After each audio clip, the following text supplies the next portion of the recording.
Hey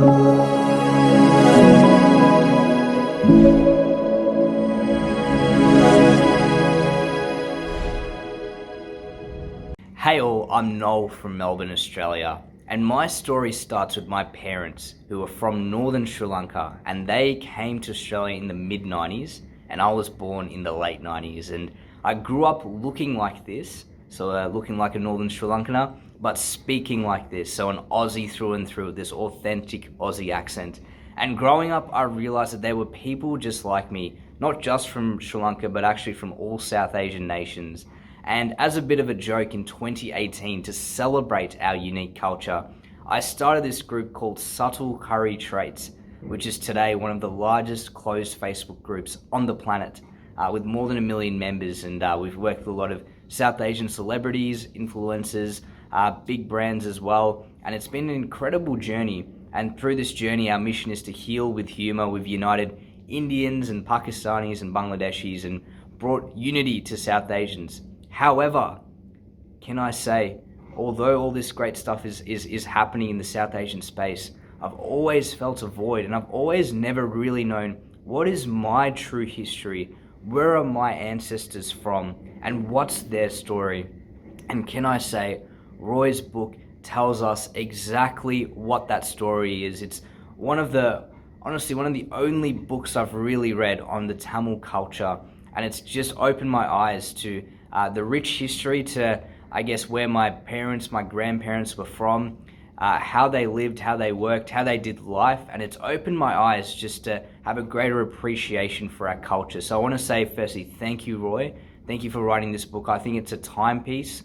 I think it's one that for generations, Tamil people are going to refer to this book, to this story, and I really believe Roy is really just someone who's leading forward and who's going to continue to open doors and shed light onto Tamil culture. So I just want to say a massive thank you.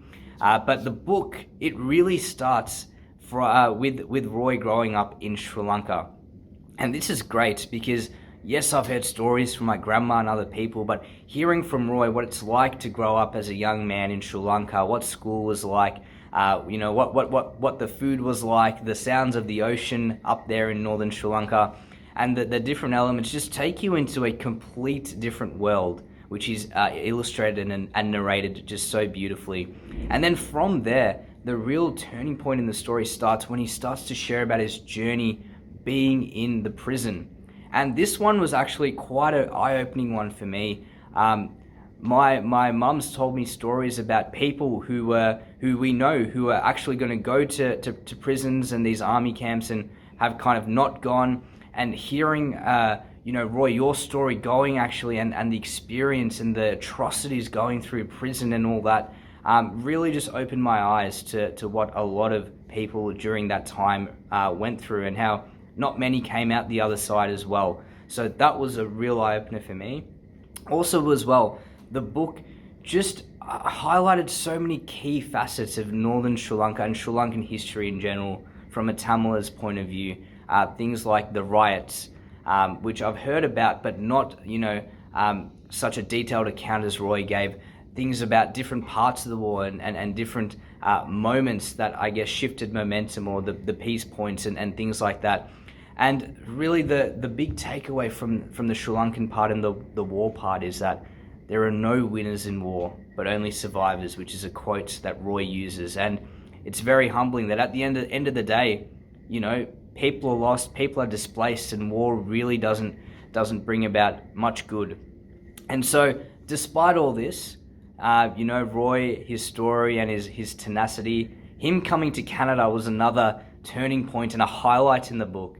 One where he comes and he perseveres. He comes with $100, which actually turns into $50, which you have to read the story to find out why that's the case. I laughed when I read it. But he comes to Canada and he starts a new life from rock bottom, right? And he works his way up to be one of Canada's top executives. And I think the real motivation and the takeaway there is you have to make the most of whatever cards life deals you. And you can't just survive with wherever you are. You have to live, as Roy says, as his dad said to him. And so I think reading that and hearing the hardship that Roy went to, and also seeing his meteoric rise to success, making the most of all opportunities, is such an inspiration for me, and for others in my generation as well. And so I want to encourage you, if you're watching this book review, there's so much in the book, even at the end as well, how Roy ties his experiences to how Western culture is moving, and how we need to put down the victim mentality and grow up and be strong. And I really love those attributes that he pulls out. This book is one that needs to be read by all young people, especially people who aren't born in Sri Lanka, born in Western countries, but have parents from a Sri Lankan past. This one will really help you understand your culture, understand your family's history as well, and also more than that, will give you a greater appreciation of how hard our parents struggled to get to where they are, and how we have so many incredible opportunities in our life and we need to grab onto them. And more than that as well, my hope is this book goes beyond the Sri Lankan community, beyond the South Asian community, even to mainstream media. And I think there's such a need for the wider world to understand the story of the Tamils, the struggle of the Tamils, but also how Tamils are one of the most tenacious races, the most hardworking races, and how they've come to different parts of the world, they've been displaced, but how they've worked so hard to build lives and to make change in society and to move forward. So I just want to say thank you so much to Roy. An incredible book, an incredible one that I think is going to be a timepiece for generations, for Tamils across the world. And I encourage you, if you haven't read it, have a read. I listened to the audio version. It was terrific listening to Roy narrating the book. That was really good. But I encourage you, read it, recommend it to someone, and especially if they're a young person or not Sri Lankan as well, get them to understand our culture and what we've gone through. Thank you so much, Roy.